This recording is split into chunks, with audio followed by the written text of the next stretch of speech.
Yeah, man. Tell us what happened at MegaCon. Yeah, like to exactly what you said. I'm not gonna get crazy because there's videos out there I want you all to see. I talked already at length about the trivia stuff at the intro, so all I'm gonna say there is watch the videos. Thursday I thought was a lot of fun. Came down to a great time for all the contestants. Thank for them participating. I was at a point where I wasn't sure who was gonna show up, and the second we started saying, "Hey, we want to do this thing," people instantly started putting their hands up. I want to be Oh, in. I that's want to be nice, in. man. That's It was nice. not hard. In fact, the second day we were supposed to have three contestants, and we ended up having seven on stage, and we had to turn people away because they wanted to Oh, be competing for the prize. It was just that insane. So thank you, shout out to everybody being a part of it. And it came down to the final round question, the bonus round question, especially on the first day. It was pretty epic. So that's good. great time there. So yeah, watch those videos on the channel. Now talking about overall convention feelings, MegaCon, great job of moving the terrace, the concourse side that they're on. If you remember last year, I talked about anyone who was there would know that the setup was so bad because you had the show floor and then you had on one top ledge a bunch of the rooms for panels, activities, whatever, and then between the showroom on the opposite side, you had the same thing as well. So in other words, in order to get to any of the shows, you had to go through the floor to then get to the other side. And the same thing the other way around, the north side to the south side to the north side. And the problem was it would create a cluster in the middle because people also could only enter the building through the middle. So you have people coming here, and they're trying to come together, and it was an absolute nightmare to get anywhere. I mean, it was just so rough. They instantly changed that this year back to the good side that they were on. The difference being they just opened up and reserved more rooms and more spots, biggest show floor they've ever had by far. Used up every inch of that place, and many rooms more than before that they had to also have these different panels and stuff. Went to many sides of three floors of things going on there. Um, but with that also comes still the ability to host and really fill for the crowds. And Obed, they still need to have more room. There's the demand is so Wow. high, they still running out of room. So I'll talk about two panels, just a little bit. One being the main thing that I was like, I need to be in the room for, and the other one being just a cool moment that because I want to talk with you about it just for fun and giggles because we texted about it. But the first, the first one being I didn't know if I was gonna be coming to MegCon. We talked about that a little bit at the beginning, but I said if I'm going to pay to be at this convention, there's only one day I need to go, and that's Saturday.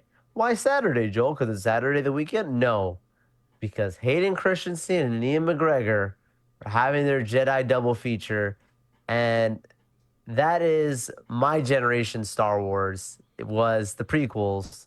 That's yes, I grew up watching the original trilogy first. Like my mom made sure you're going to watch these before you see the other ones, Right. which I think was like the right way to go. We can get to that whole nother time. But Yeah, like yeah. it made me appreciate the prequels where I didn't just jump into that and then watch. But anyways, yeah, like Obi-Wan Kenobi is my favorite Star Wars character. I know you're in the same boat, the same Yeah, thing, yeah. right? And we talked about the Kenobi series. And I was like, the fact that this man comes from across the ocean from Europe, whatever, like he never does this stuff unless it's like celebration just to be Right. at this thing. I was like, he's in Orlando. It would mess me up if I can't get there. Right. And I wasn't gonna spend $400 to take a picture with him. Yeah, I I so wasn't I didn't know that they were gonna be here until and then I saw Theory's picture, and then oh, you didn't know? Oh and yeah. then like 20 minutes later, our video was posted. I was like, oh, dang, that's good. So No, yeah, I knew about this from like a couple months ago, and I was like, gosh, I really want to go. I really want to go so bad. Because it's like I don't know when I'll ever see these dudes again. San Diego Comic Con has great lineups and stuff. Like Tom Hiddleston was here. I've seen him before. I've heard his stuff. It's right. great. But like these guys, nah, man. So just in general, the whole convention felt very Star Wars Celebration-y. You had the C3PO panel, you had the Gina Carano panel, which talk about that a little bit there. You have Jonas Sotos who plays Chewbacca in there. The Clone Wars reunion, just good stuff. But that one I said I need to be in. Now I knew Saturday being the busiest day too. Saturday sold out of tickets. It always does.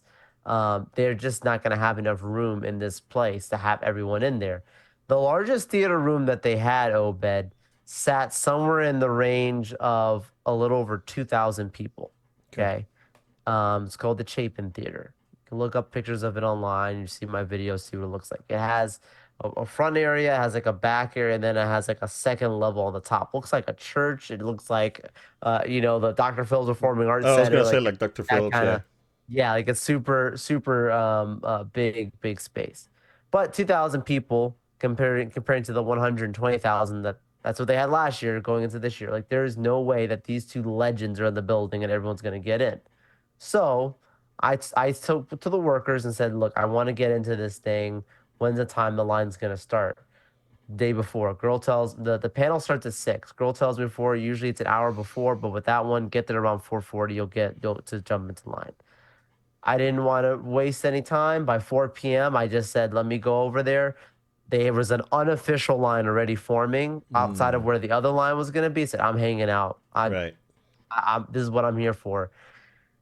Uh, Friend of ours was also at MegaCon. TJ, friend of the show, so he met up with me out there, and he's like, "Dude, I don't think I'm gonna wait because I like they told us basically there's like a very small chance you're gonna get in. Why? Because they have VIPs that are VIP tickets who have reserved seats, and then you had ticketed silver seats and gold seats that they sold too. Everyone else was standby, first come, first serve. Wow. And again, it only sits 2,000 people, so your chances are very small. Obed, I waited in line. I literally was the last row of people to be let in. Whoa. I sat all the way. If you look at the video, I was all the Yeah. way at the top in the It's back, yep. but I was in the room with these, and I didn't care. The energy was so electric. It was so That's crazy. good. I do think that they could have done a better job of communicating to everyone else, hey, like just don't be in line because you're probably not going to get in. They waited till maybe, you know, 30 minutes before they were going to start before they started telling people that. So I do feel bad if you're on social media and you watch our videos, you see some of the comments are a little tough out there, but it's because unfortunately they turned away over Yeah. 3,000 people Dang.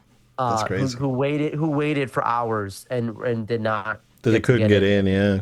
They couldn't get in. So like that hurts because I feel for them. That could have been me. I was Right. one section away. It was just absolutely insane. But with that panel, one of the main takeaways that I had was Hayden straight up saying, um, if they ask me to come again, anytime they want me in the suit or suited up for this, I'm there. Nice. And like that was good to hear him say that Yeah. because we've seen it. Yeah, he did, Ahsoka and he did obviously Kenobi. But like out of everybody, he was the one person that, like he went through a lot. So to hear him publicly say Right. and think of it, I want to be I back. I think want I to keep think he going. he realized it at celebration. Yeah. Like, oh wow, like this is like legit now, and you could see like the relief in his face and like Mm-hmm. yeah, and it's like okay, because you can tell Love. that he cared, right? But he Yeah. probably tried to stay away because of the fandom and just being back and being well received. That's it probably just made him feel a lot better. And again, we've talked about it, right? In 15 years, Daisy Yep. Ridley is gonna show up to one of Oh these things, yeah.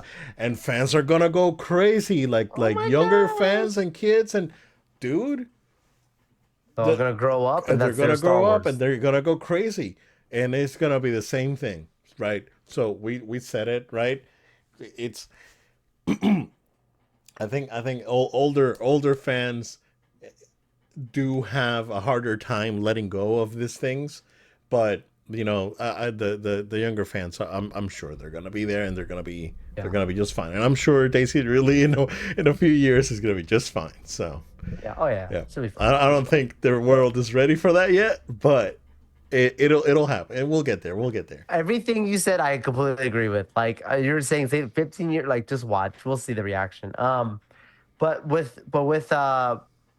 Ian, he was really campaigning for season two, like straight. You can watch the video, Yeah, but he straight up was campaigning for season two of Obi-Wan. He's like, I want another season. Call Disney. Where is Disney? Like, I want to do this. Deborah Chow deserves another chance. I mean, yeah, something I was like, I know Star Wars fans in the room felt a little timid about. I know it. right. But yeah, that was two huge moments for sure. Was him saying, "Hey, I want to do it," and him saying, "Do season two." Big moment. So we'll see what comes from that. Yeah, Um, Obviously with Bad Batch, with the other panel, spoilers. Like, uh, Baker kept saying like, "Hey, Tech is dead." People are like, "He's not dead. Tech's not dead." Teak, And he's like, Teak's and he's not like, dead. He's not dead." He's like, "Oh, I can't say anything. There might be a laser on my head. I can't say." So we'll see with that. We got a few days away from that one coming out. Yeah, yeah. And then yeah, so we'll just talk about the last one here because I want to keep time rolling. But with I could not get you out of my head because the first episode of this year, you went on a rant about how all these old people need to go away from these franchises and new people, fresh blood needs to be brought in, and Right. you didn't care. And here I am sitting at this amazing panel And it for the was voices of awesome. Megatron and Optimus. Hey, Dude, you know what? I told did you you that see how close I was? I was in the we were front right row, there. dude. Yeah, yeah. These guys are like no, undoubtedly right. I They are I love them, amazing. and I said it in that video. I love them, but it's time to let go. Um, No, no, no. dude, Dude, they're so they're so good. good. Like live, they Yeah, didn't miss a beat. Like, bro. It's watch like the video, guys, but live they read like the script. Hey, we're gonna do this. yeah, like Frank is super sharp still. Like he's Oh really good. yeah, Yeah, yeah, and like Frank Welker, like just going because I know like Peter's done Optimus and he's done what yeah, Eeyore on the yep. Pooh and like he's done a few things, but Frank has been in everything since the Ducktales and 70s, dude. So this guy is a freaking legend. He's done you know Scooby Doo, Smurfs, like and then Animaniacs, all that. Ducktales, and he's been. I think he did Slimer and the Real Ghostbusters. Like Frank's been in absolutely everything that you love. Frank's done it, right? So, uh, you know, I love him. I love them both, right?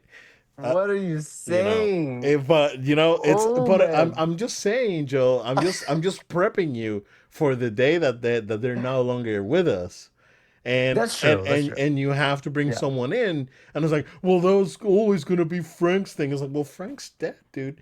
It's like what are Oh you my gonna god. I'm just saying, bro. Okay, let me okay, let's go back, Mel Blanc, right? Mel Blanc voiced all of the Looney Tunes, like every freaking Looney Tune, right? The man of a thousand voices. He died in 1989. Did Bugs Bunny die with him? No. He kept going. We did Space Jam. We did the Looney Tunes movie with Brendan Fraser. We kept going. There's still Bugs Bunny now. Like, and no one's complaining about it. Dude, But Bugs Bunny Walt still Disney sounds like died. Bugs Walt Disney Bunny. was Mickey's original voice, and he died. Mickey kept going. Oh It's like, my no, this is gosh. always going to be Walt's thing. Come on.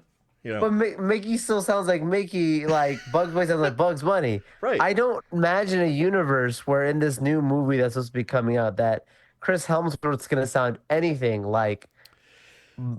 I'm sorry, like I don't No, think it's gonna I agree happen. with you. I Or agree with you. maybe I'm wrong. Right. Maybe I'm gonna be shocked. I'm gonna be like, he sounds new, but he doesn't sound that far off. I think Because the what auto tone or something they'll so do. here's the thing, right? And here's what separates Disney from a lot of the other franchises, right? Is that when Disney gets a replacement for a voice, Yep. they sound almost the same Right. as That's the what old I'm one. saying. Like it's very like Mickey and Minnie are new now on like the newer shows because They're the so Minnie actress good. passed away. Mickey got replaced a few years ago, like 5 6 years ago, and they sound the same. And that's what I'm trying to say, right? It's like you can find, dude. Like I can do a pretty good Optimus. Like I don't want to pat myself in the back, and I'm not gonna do it here, but but I could, like, I've recorded myself doing Optimus, and I sound pretty good. If you give So me what he's some, saying is, call me Paramount, I'm, call me Universal. hey, put me under a voice decoder, and I'm probably cheaper than an AI. I'm a cheap date. You know how much money you probably get to do the voice of Mickey Mouse and Minnie. You know how Oh, rich you have to yeah, be. those guys are Oh set. my Yeah, yeah, gosh, yeah. And the that's the gift of sounding like Mickey. and that's the thing, right? It's as long as you keep it, as long as they sound, as long as Optimus sounds like Optimus, I don't It's have a problem with it. recognizable. Right? Exactly. Um, and which I know that that was a big problem for a lot of people in debate movies, especially in the first three. Right? When you have, again, Hugo Weaving is an amazing actor, but he did the voice of Megatron in those movies. Frank didn't do it. Frank did Galvatron in Mm-hmm. Age of Extinction, and that was fine, right? Um, but I think if Frank, okay, and then again he does Soundwave because it's freaking Frank Welker, right? He can do so But much. then you get Soundwave without the reverb, and he sounds like it's Doctor Claw from Inspector Gadget, who was Frank Welker, right? Because he's been in everything. Is everything. So and that you gotta make it sound like the original. That's what makes fans come back, right? And even if they're not them, you make it sound like them. But I Hey, watched the entire open, video open, because I open. love those two guys, and Was that awesome? I was laughing, dude, because these guys are pretty, again, these guys are legends, and I love They're them, legends, and bro. these guys are incredible, incredible. They're masters of their trade for sure. Um, Peter was the freaking predator, like the sounds, like the snarling sounds that the predator does in the Predator movie. That was Peter. And again, and then going back to Frank, he's been in what, like 900 movies or something, or 900 things that he's ever done. And it's always It's working. insane, dude. Like, this guy is incredible. So, um, I was really happy to see them together, and I laughed when I saw the video, and then I sent you the message like, bro, are you kidding me? I killed them Uh, both 2 3 weeks ago or whatever. right. What did he No, say? I Long live Peter Cullen yeah, and long, Frank. yep, definitely. I do wish them, many many years to come. Yeah, So, legends. yep.